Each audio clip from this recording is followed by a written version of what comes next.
Well, with the ongoing and continual trade rumors swirling around the great Giannis Antetokounmpo, everyone seems to be weighing in on all kinds of platforms, both big and small. I would tell him they're probably throwing in his face bigger market.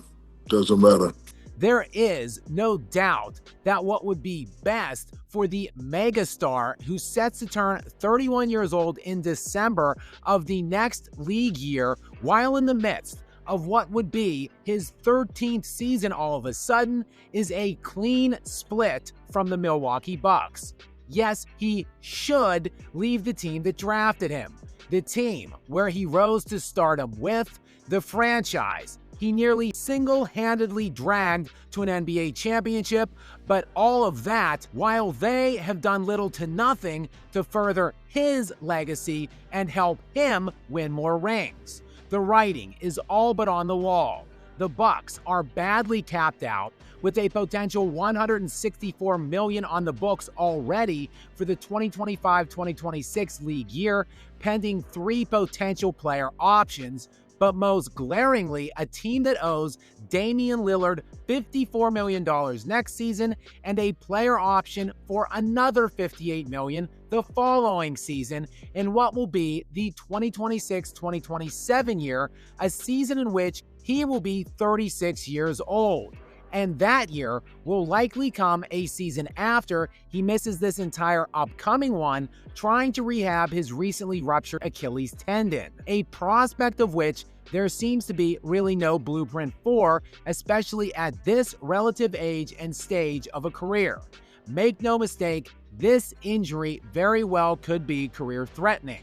And unfortunately for Giannis, that is simply something no one will know until that season in 2027. So if Antetokounmpo gambles on Lillard coming back to relative health and he doesn't, Giannis has all of a sudden wasted 14 full years floundering around that inept organization. That, by the way, leaves him next year with seemingly no real path to any kind of upgrades this offseason or in the trade market. In fact, it probably entails them losing veteran Brook Lopez.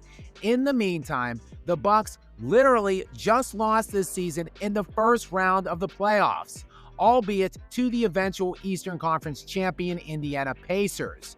Still, what placement do these Bucks factor in next season with no Dame? Middle of the pack at best? Regardless of what kind of historical effort that is that the Greek Freak lays down again. I mean, how much better can he possibly be than he was this last season? Dropping 30 points, 12 rebounds, and 6.5 assists per game on a ludicrous 60% shooting from the field. The guy is all-time great, like top 20 all-time, like arguably even higher than that. But don't just take my word for it, he is 8th all-time in NBA history in career player efficiency rating, while he is 9th all-time in box plus minus. He has 7 All-NBA first-team selections, which at just 30 years old currently is already more than all but 14 players ever. It is the same amount of first-team selections as Wilt Chamberlain, only 1 fewer than Shaquille O'Neal, while it is 1 more than Hakeem Olajuwon. He has also been named All-NBA Defensive First Team 4 times. That is while finishing top 5 in season-end MVP vote for the last 7 straight years, winning that award twice, and taking home Defensive Player of the Year one of those seasons in 2020. The other players all time to accomplish that feat, you might be wondering, well, it includes Michael Jordan and Hakeem Olajuwon. That's it. That's the list. Extrapolate out another 4 to 5 seasons at this level, and you are looking at a fringe, arguable top 10 all-time player, but there is 0% chance the vast consensus of hot takers and debaters out there will give him that credit, as he will be likely to finish his career with just 1 lone championship.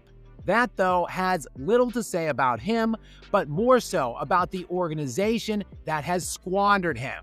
which is why it came as no surprise about a month ago when reports started swirling around that Giannis was, quote, open to the idea of exploring fits outside of Milwaukee.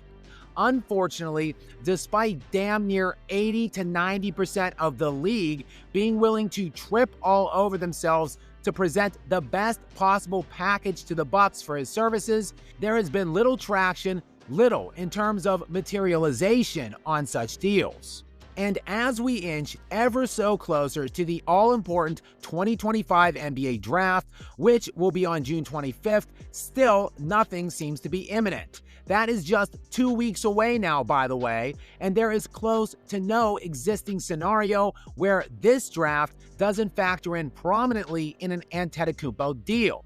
The two teams which make the most sense are the Spurs and the Houston Rockets, who have a ton of young assets and a myriad of trade collateral themselves over the next 5 to 6 seasons. Any possible Giannis deal promises to include a bit of both of those things, or at least a third or fourth team.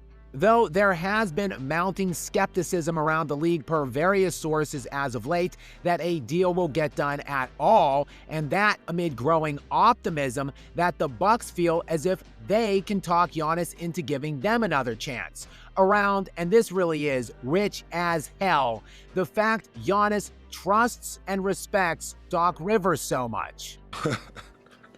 That is ridiculously bad. It really is. And just one day ago, while talking with Coast to Coast in Brazil, Giannis seems to have his mind already made up on staying put, saying about these NBA Finals, quote, "I'm rooting for some good basketball. That's it. The finals are something else. I hope to be back soon with the Bucks." And therein lies the dilemma for Giannis. It is best for him to move on. No question it is. But it is actually also best for Milwaukee. There is no point in time in the future where they have more leverage and can return more in a package to rebuild with. But they are not going to trade an all-time great player smack dab in his prime without some kind of pressure being applied. I mean, this is an inept organization, but they aren't Dallas Mavericks inept. There are levels to this shit. Giannis has to at least give some indication at some point, make some semblance of a demand for there to be action taken here. But Giannis, just like another all-time great player right now, wasting his career away with another inept franchise helmed by idiots in Denver, these guys are far too classy to do it. They, unlike the cowardly scrub best players who have populated the majority of the league for the last 15 years or so, refuse to deploy these pathetic antics, begging for more help, demanding trades, and yet they are the ones that actually should be doing it. But they refuse out of class, respect, and dignity for themselves, the game, and the franchises that drafted them. They are killing their legacies while giving themselves no realistic pathway to competing for titles. But that is the responsibility they have taken on. I am still ultimately rooting, hoping, praying for Giannis to be moved sometime within the next 2 weeks because, well, damn it, he deserves it.